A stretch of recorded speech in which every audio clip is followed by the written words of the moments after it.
Hello everyone, good morning. So সকাল সকাল উঠে আমি এখন একটু বানাবো হচ্ছে স্যান্ডউইচ। অ্যান্ড স্যান্ডউইচ এমন একটা ডিশ যেটা হচ্ছে অনেকভাবে বানানো যায়। তো আজকে ভেজ স্যান্ডউইচ বানাবো।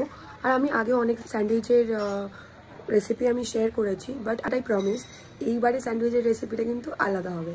তো আমি দেখাই, চলো তোমাদের কেমন বানাই, কিভাবে বানাই। So let's go. সো আগে প্রথমেই কী করতে হবে আমি বলে দিই। গাজরটাকে গ্রেট করতে হবে। এটা লিটারালি অনেকটাই হেলদি। আর এটা আমি শিখেছি হচ্ছে দিদির থেকে। দিদি বানিয়েছে, দিদির ব্লগ যদি তোমরা দেখো তাহলে দেখতে পারো। তো আমি নিজে কখনো ট্রাই করিনি, তো ভাবলাম খাই এটা। তো আগে তাড়াতাড়ি করে গ্রেট করে নিই গাজরটা। গাজরটা তো গ্রেট করা হয়ে গেছে, এবার শসাটাকেও গ্রেট করে নেব। গাজর আর শসাটা গ্রেট করে নিয়েছি। এবার এটার মধ্যে কয়েকটা জিনিস অ্যাড করবো, জানো, জাস্ট ফর ফ্লেভার। আর নুন ফুন অ্যাড করবো না, বিকজ অরিগানোর মধ্যেই নুন থাকে। আর তার মধ্যে আমি চিজ দেবো, তো নুন দিলে বেশি নুন হয়ে যাবে, চিজে এমনি নুন থাকে।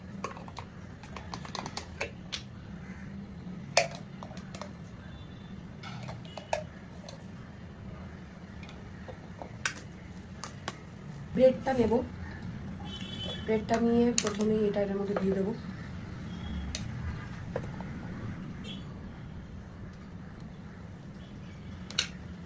নিয়ে একটু পেঁয়াজ, টমেটো দিয়ে এটার মধ্যে একটা চিজের স্লাইসও অ্যাড করা যেতে পারে, বাট আমি দেবো না, বিকজ বেশি চিজ হয়ে যাচ্ছে। অলরেডি মেয়োনিজটা অ্যাড করেছি, তাই জন্য দেবো না। বাস এটাকে এরকম করে নিয়ে একটু চেপে দিতে হবে অ্যান্ড হালকা বাটারে সেঁকে নিতে হবে।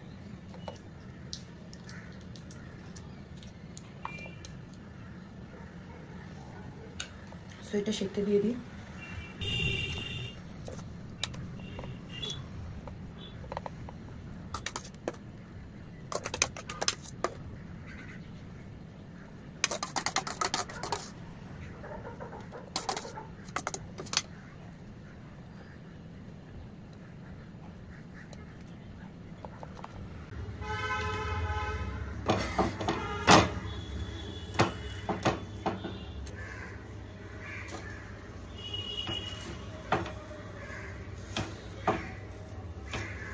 সো হ্যালো এগেইন, আমি খাবারটা নিয়ে চলে এসেছি।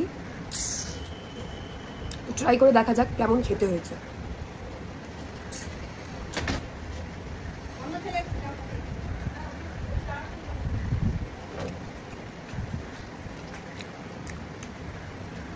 সিম্পলের মধ্যে ভালো খেতে, মানে আর সব থেকে বড় কথা এটা প্রচণ্ড হেলদি।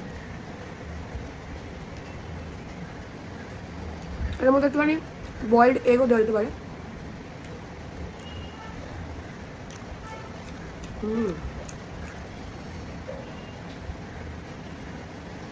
আর এর মধ্যে যদি স্লাইস চিজ অ্যাড করা হয় তাহলে এটার টেস্টটা আরও বেটার লাগবে, মানে আমি অ্যাড করিনি, এমনিও ভালো লাগবে।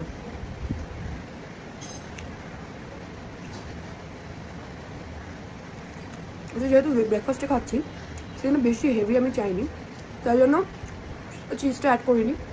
আর যে এগ খেতে ইচ্ছা করছে না বলে এগ অ্যাড করিনি, তাহলে এগ আরামসে অ্যাড করা যেতে পারে।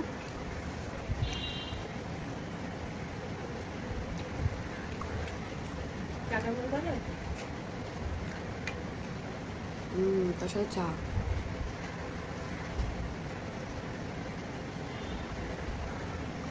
তো আমি আমার পুরো ব্রেকফাস্টটা এনজয় করি ভালো করে।